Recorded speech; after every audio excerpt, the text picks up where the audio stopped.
If you want to stay up to date with all current hip-hop events and releases, make sure to subscribe and become part of this community. Oh, and also, go cop that fresh merch and listen to my new album in the description. The day has finally come. Kendrick Lamar just released his new record, Mr. Morale and the Big Steppers. Y'all know I was really excited for this. I made a lot of videos leading up to this, and today we finally got it. I just came back listening to the record, so today is going to be my first impression, my first reaction and thoughts to this record. That as a disclaimer, because obviously to give y'all a full in-depth review, it's still going to take, some time listening to it more and more, especially with this record to catch all little details, all little things. But today is just my first thoughts, my first reaction after listening to this once. So let's jump straight into this. First of all, just to get my general idea of just finishing the album out there, I think this album is great, exactly what Kendrick should have dropped at this point. And I see a lot of the reactions online. I see a lot of the reactions on Twitter, on the Discord as well, which, by the way, go join that Discord down below, best hip-hop community in the world. And I see a lot of people talking about how did this take 5 years, and, we dropped the album about the same topic again. Not to, mention anybody specifically, but I'm like, what were people expecting? Were they expecting him to drop a record that was contemporary? Were they expecting him to just hop on the newest trap beats or drill beats or rage beats or whatever and make a record out of that? No, obviously not. We've seen that with the Hard Part 5 that he released. There was going to be a lot of jazz, a lot of soul, even some classic classical influence on the record, and that is exactly what is mirrored on the actual album when it came to release day. So I'm like, what were people expecting? This is exactly what I feel like anybody that thought about the record for a little longer than just oh yeah, the new Kendrick album is dropping would be expecting. So I'm really happy with it. Now, it did turn out to be a double record, so a 2-disc. We have 9 tracks on the first disc of the first half of the album and 9 tracks on the second one. And you can kind of see a distinction in the 2 parts. The first part is more like him trying to create structured songs and songs that maybe a lot more people will pick up on. And then the second half is really personal.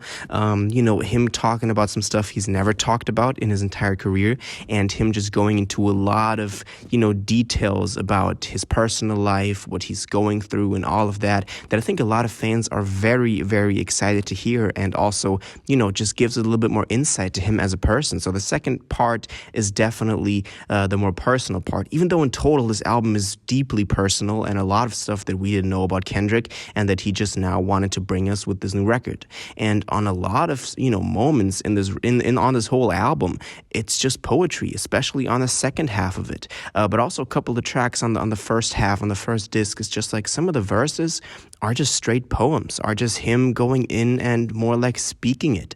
And I love that. I think that is exactly what people also expected from Kendrick. They wanted him to be this poet, this lyricist, all of this, there's that.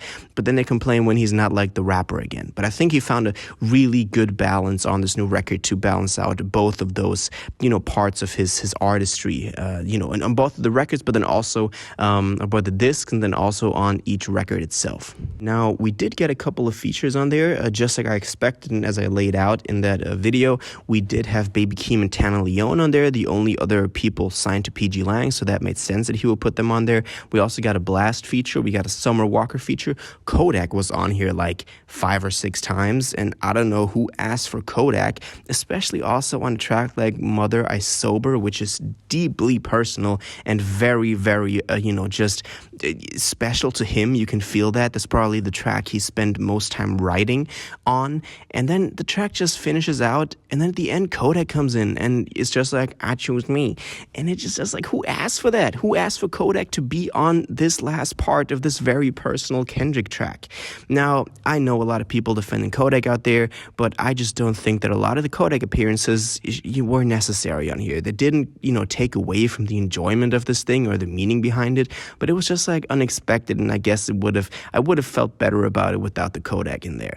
But he did deliver a pretty strong verse on the track that he is actually on himself as a featured artist. I think that he also found a pretty good balance as to making some like catchy structured songs, especially on the first half, to still having them be a part of this very, very lyrical, very poetic and personal record. I thought he found a good balance with that. But on the second half, you can definitely tell that, the tracks are way less structured, but the lyrics reach way deeper than on some parts of the first one. Of course, there's probably some stand-up moments that everybody has had during the record, like We Cried Together, for example. That track is gonna go, people are gonna have crazy reactions to this, and I've already seen some online.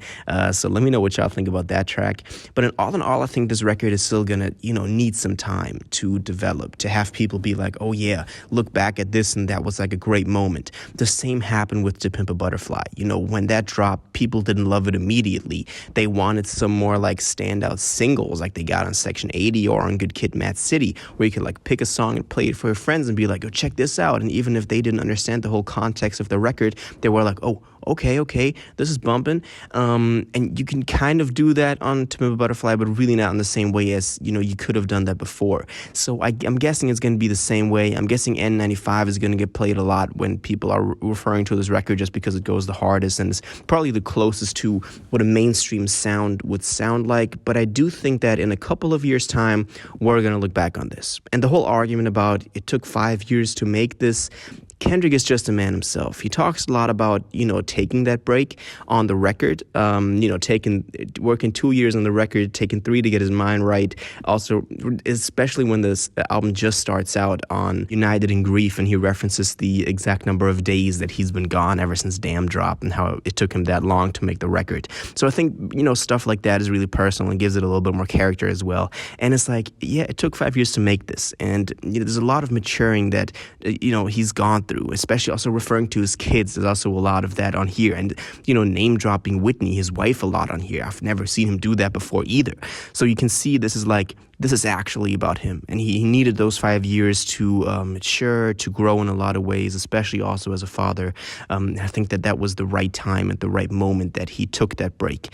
Now coming back and giving us more music, and I'm excited for PG Lang, what he's got going on with that. And there's some rumors that he's going to drop an actual album, like a PG Lang album next week or something like that, and this was just the TDE record that is supposed to kind of just get him out of his contract and just do it like Frank Ocean did with Endless and Blonde.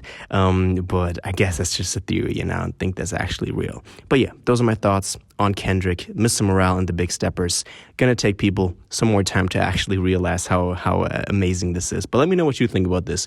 What were your first reactions, your favorite track, your least favorite track, your favorite feature, your least favorite feature?